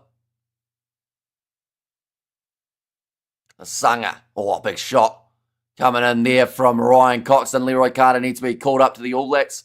Says Kiwi Rob. Well, the thing is, he's got 24 hours to find out whether or not he is one of those lucky players that does get added into the side, as it does extend to 36. Here on Tumafalau, running sideways, of course, with that Caleb Clark injury. It leaves a bit of a gap for a start, so even if it's an injury cover role, but I don't think Bay of Plenty will want to give Leroy Carter up at this point. That ball stayed in the field of play. Now diving on it for Judd. Only 5 metres out from the line. Trying to protect it as Bay of Plenty, and it just about will stay on their side. 2 metres out now, Rohi McGarvey Black. We have got their irrelevant beatings. The best is everything to me, says Shane. Now rolling it back. Like, irrelevant beatings the best. So, like, is that for the All Blacks, or are you talking about this game? It's either way. I don't know whether either of those two sides are considered the irrelevant ones. Now, going off to the right-hand side. Ethan Blackadder. Naitoa Koi wanted to steal, but just got his legs taken out from underneath him. Little bit of a fumble there from Tasman. Our losses to the box we're by 2 or 2 points, says Thorfinn, and that will be another penalty. This time going the way of the Makos. 10 minutes remaining here. They currently would need 3 tries to be able to get into a position of a bonus point. Or at least 2 tries to get within 7. But now Bay of Plenty, 2 men in the breakdown. No, they don't get it. Jumping onto that ball for the box game, says Shane. And Isaac G'day, Hamish up the mighty Bay. I don't think I've ever seen Ethan Grubber a kick before, says in Soviet Russia there. I don't think I've seen a game where he hasn't been bleeding at some point. And he already, of course, accomplished that about 5 minutes into this contest. Ethan Blackadder. Oh! I'm not sure what that was on the ground. That looked like Ethan Blackadder was throwing punches there. I assumed that he was trying to get someone to let him go. But that looked, from the faraway angle, that looked like he was just wailing into someone. That looked like the old school kind of style in the breakdowns. But Tava Nawai just forced into touch. And close losses to the box, hardly anything worth worrying about. Pumas are a team that can upset anyone, and they have, says Thorfinn, but they are going to go back for the penalty. I want to know what Ethan Blackadder was doing in that breakdown and who he was doing it to. All right, they're going to go quickly now for Tasman. Only got 9 minutes to work. And they're a little bit closer for 5-4. They're going to be about 1 metre out from the try line currently. Just can't quite break through the Steamers' defence. It's like they will. Oh, was that a knock on? Yes, it was. It's a mistake made by Johnny Lee. And New Zealand B handles Archie's no problem. See Shane. Depends on how Argentina play, is all I'll say. Because, New Zealand's pretty strong looking side last year. Couldn't handle Argentina. So they have to be very careful. And they can't underestimate them. Like I said, they have to make sure that they're fully committed in those games. The second matchup, that's how they need to play in both. Because up against Argentina in that second game, they just went out firing. And Puma's the most consistent, inconsistent team. See it in Soviet Russia.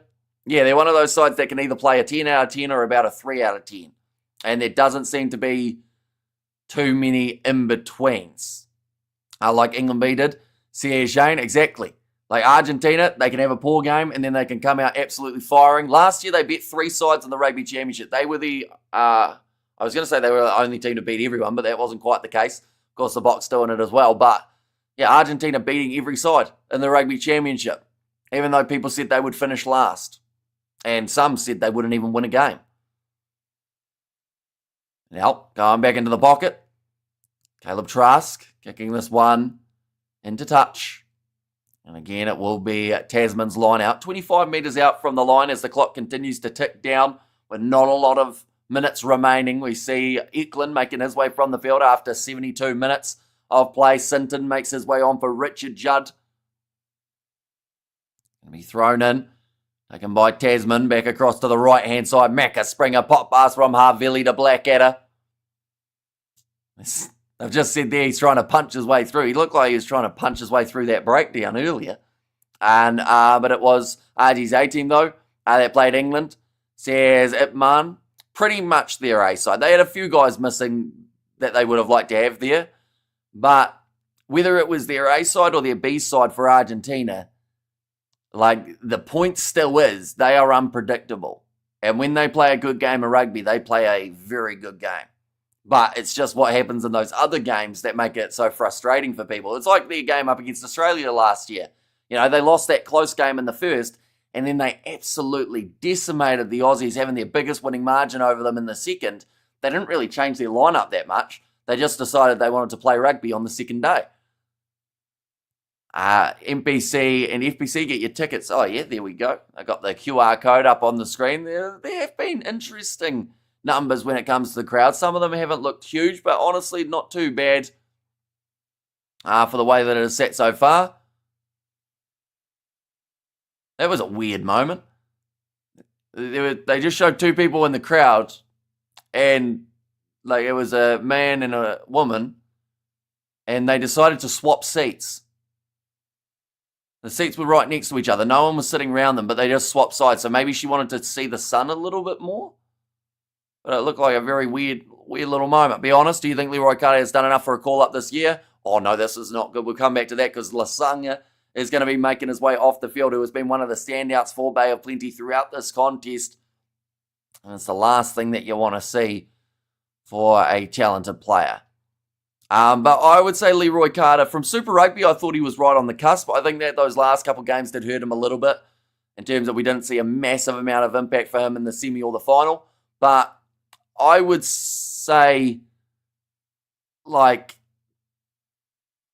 maybe, from this game, he's not a mile off. He could be injury cover. I don't know if they'll straight up select him, though, at this point in time, if that makes sense. I do think that he'll be there some point, though.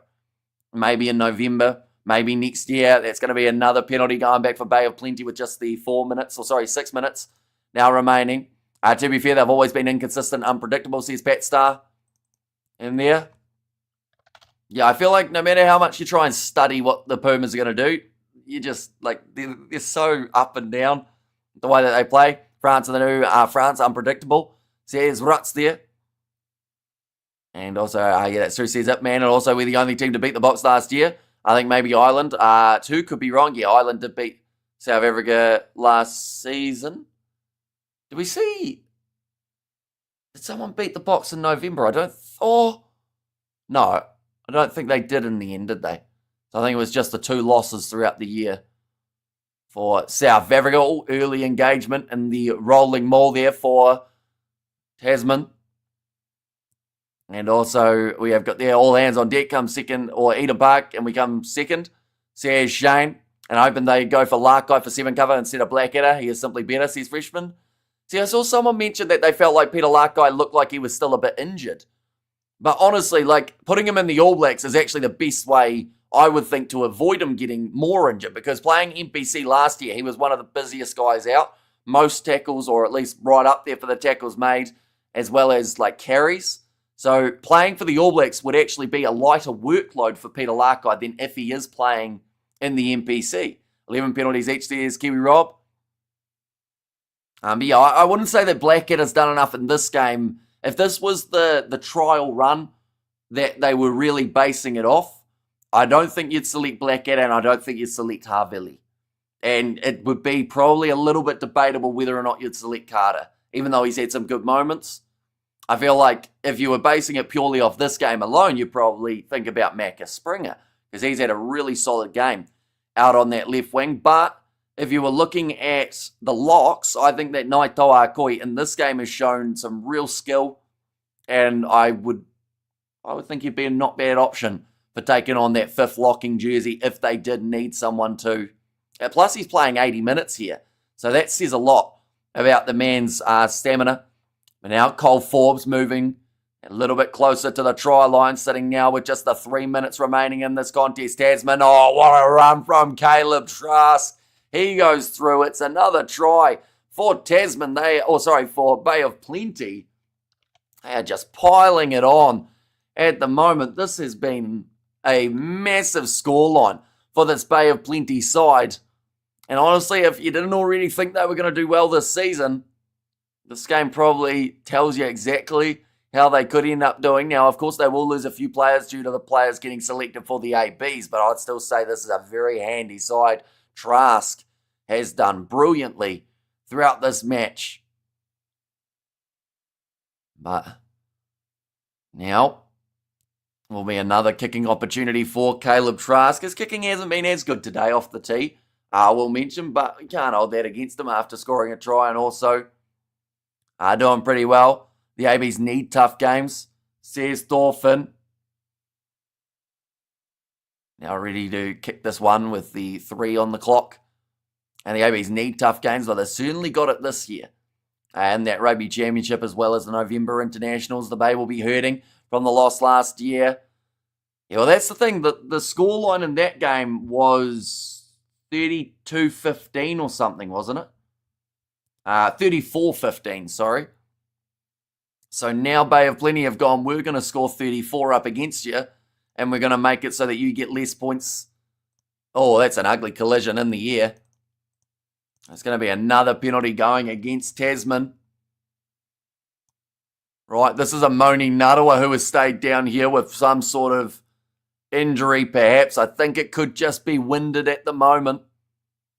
Yeah, he's all right. He's back up on his feet, but he's certainly feeling that one. Congratulations to the Bay on the win. Yeah, it's been a dominant performance.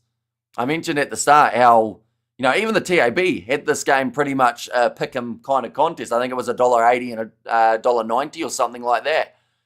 You look at this one, and it's nothing like that. We've seen just pure aggression and pure control. It's a shame that I'm going to miss New Zealand versus Ireland in Chicago. I'll be out of the country. And also Trask needs to find his way to Dunedin. He'll get some good game time at the Landers. He's quite good, says Freshman. You see, it's a tricky position at the moment, fullback, isn't it? Because, there's not many sides in New Zealand that don't have a fullback slightly confirmed. You look through, for instance, the Crusaders, they've got Will Jordan.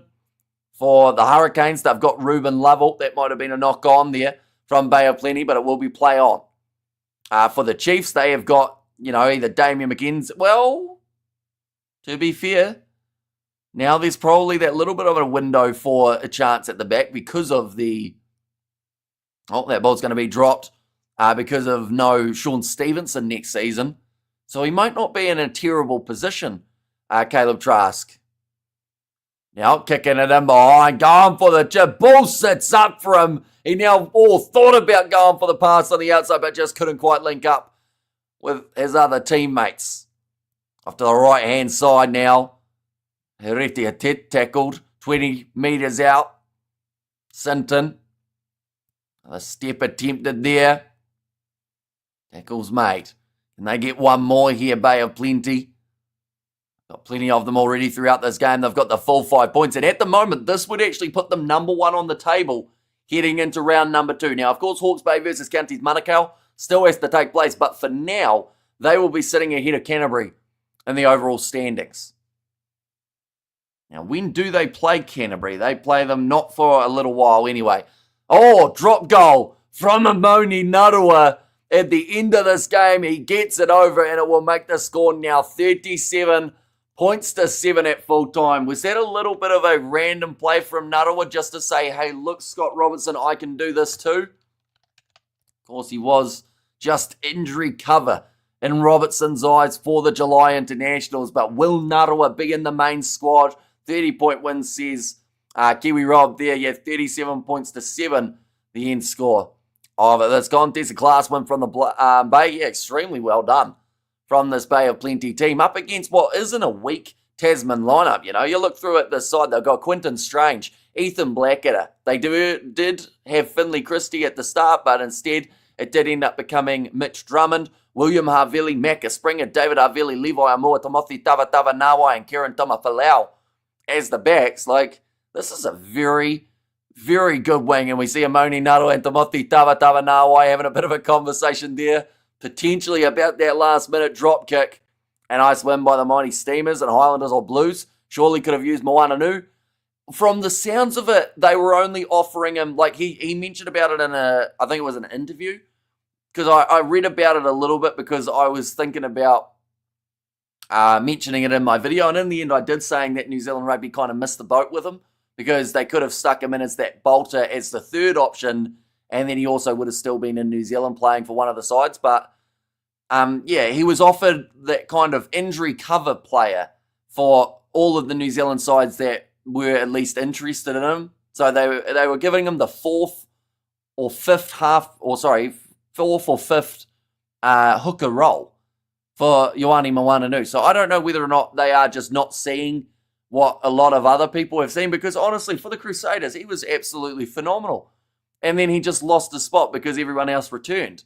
But like, I think he could easily be 1 or 2 in terms of that pecking order, and that's what he's going to have for the Waratahs. So that's the reason he signed over there rather than staying in New Zealand, because no New Zealand side saw him as better than a third or fourth option, which I think they're going to regret.